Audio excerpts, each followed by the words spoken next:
हमें अब समय व्यर्थ नहीं करना है। हमारा दांव लग गया है जीतने का।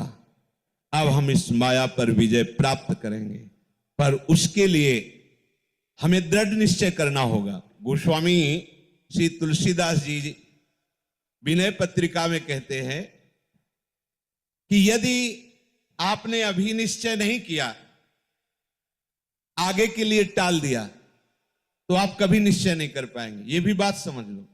जो ऐसा सोचता है कि आज तो हमारी परिस्थिति ठीक है नहीं भजन के लिए, कल परिस्थिति जब बनेगी तब भजन कर लेंगे, तो कल और परिस्थिति आपको फंसा देगी, आपका भजन नहीं हो पाएगा।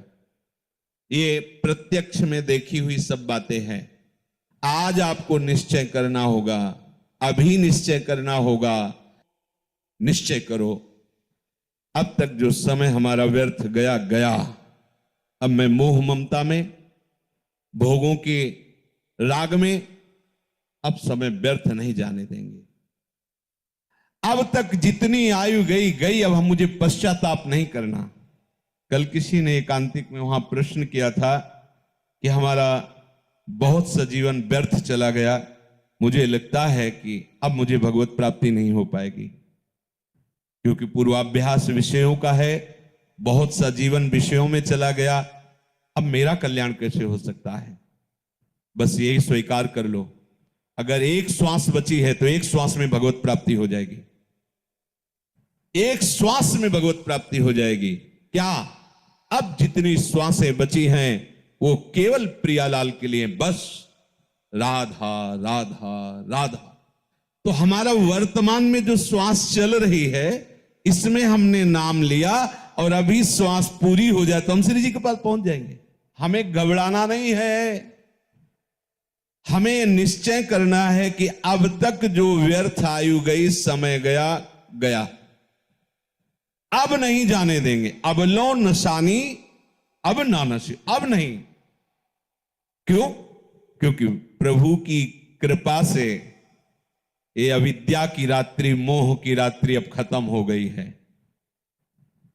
सत्संग सुनने को मिला, विवेक रूपी भास्कर उदय हुआ, तो मोह रूपी रात्रि नष्ट होए विवेक, मोह भ्रम भागा। और विवेक सत्संग से होता है, बिनु सत्संग विवेक न होई, और सत्संग भगवत कृपा से होता है। राम कृपा भव निशा सिरानी। अब हमारी जो माया की रात्रि में, मोह निद्रा में मैं सो रहा था, भगवत कृपा से इस प्राप्त सत्संग में विवेक का जागरण हुआ और मैं जान गया हूं।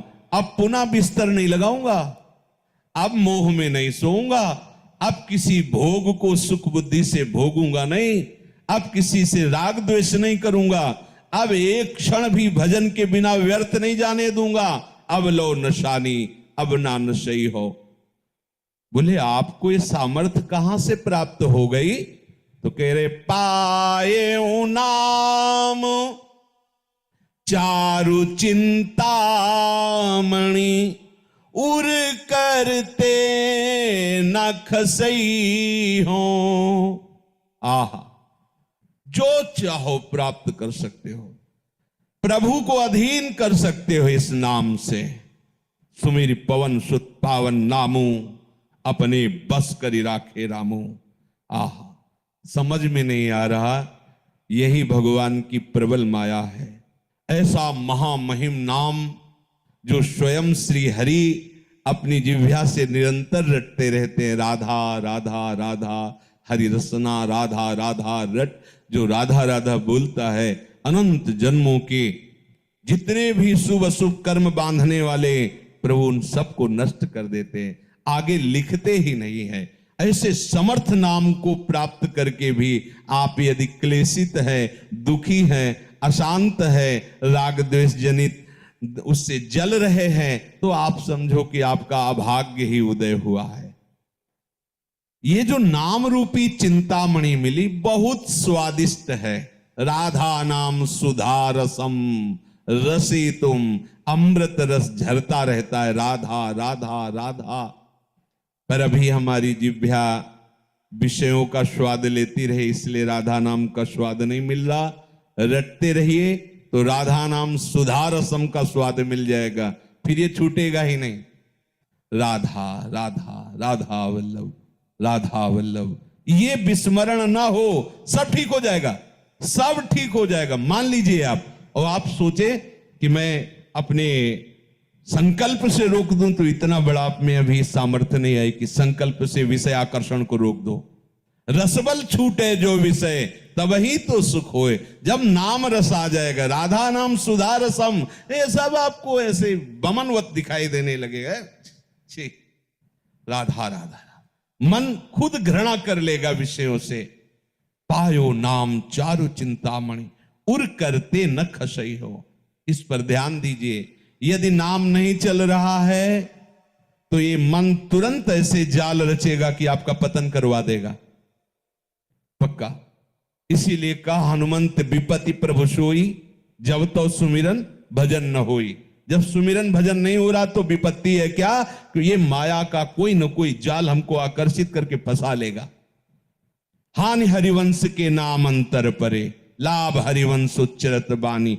जहां नाम बानी छूटा, हानि ही हो गई। कोई न कोई वृत्ति हमारे अंदर जलन पैदा कर देगी, नया संस्कार भोगों का पैदा कर देगी। श्याम रूप सुचि रुचिर कसौटी, चित कंचन ही कसई हो। अब लो नशानी, अब ना नशई हो। कह रहे हैं ये जब भगवान नाम का निरंतर जब चलने लगता है तो प्रभु का रूप प्रकाशित हो जाता है। प्रभु का रूप कोई ध्यान कर सके ऐसी मन बुद्धि में सामर्थ्य नहीं है, पर जिस समय हमारे हृदय में नाम चलने लगता है, जैसे ये कहा जाए कि आप प्रियाजू के रूप का ध्यान कीजिए, तो रूप का ध्यान तब होना जब वो प्रकाशित हो। प्रियाजू किसी की कल्पना का विषय तो है नहीं। प्यारोडुम क्षमते नहीं अच्छी सुखा दिए नाम तु ध्यान गम। और प्रभु के लिए भी कहा गया है, श्याम सुंदर के लिए भी, यो ब्रह्म रुद्र शुक नारद भीष्म मुख्य रालक्षितो न सहसा पुरुषस्य तस्य। इन बड़े बड़े महापुरुषों के लिए कह दिया गया। मुनिमन ध्यान धरत नहीं पावत। बड़े बड़े मुनिजन प्रभु श्री हरि का ध्यान धरना चाहते, पर वो पूर्ण रूप से हृदय में उनका ध्यान नहीं लगा पाते। ये प्रभु के रूप का ध्यान कब होता है? बोले जब नाम को निरंतर हृदय में चलाया जाता है। हृदय की बात हो रही। जब नाम जिह्वा से चलता है तो कंठ में आता है, कंठ से हृदय में आता है। रोम रोम जब रग रग बोले, तब कछ स्वाद नाम को पाए। हर नस नाड़ी में नाम विराजमान। अरे अद्भुत महिमा नाम की, अद्भुत महिमा। नाम जो रूप है सच्चिदानंद में, वो आपकी कल्पना नहीं है, वो साक्षात झलकने लगता है, झलकने ये केवल नाम की सामर्थ्य से। इसलिए बड़े बड़े महापुरुषों को देखा है, पहले नाम, पहले नाम, नाम के बाद रूप, नाम के बाद रूप का प्रकाश होता है। रूपाशक्ति ही लीला में प्रवेश करती। जब रूपाशक्ति बढ़ जाती है तो छिन छिन बिहरत संग, छिन छिन निरखत प्रेम भरी, छिन जस कहत अभंग। यह जो कृपा हरिवंश की, वो प्रतिपल उसी रूप के सानिध्य की लालसा से युक्त होकर निरंतर उन्हीं के समीप रहने लगता है। और ये रूप ऐसा है, ये कौन बात जो अबही और अबही और अबही और है, ये प्रतिपल वर्धमान रूप है। इसीलिए कभी भी रूप का पान करते हुए तृप्ति ही नहीं होती, क्योंकि प्रतिपल वो नया नया रूप प्रकाशित होता रहता है। तो प्रभु के श्याम सुंदर रूप की कसौटी बनाकर चित्त रूपी सोने को कसूंगा, अर्थात हमारे चित्त में सदैव वो रूप समा जाए। देखो, सारी साधना का उद्देश्य एक ही है,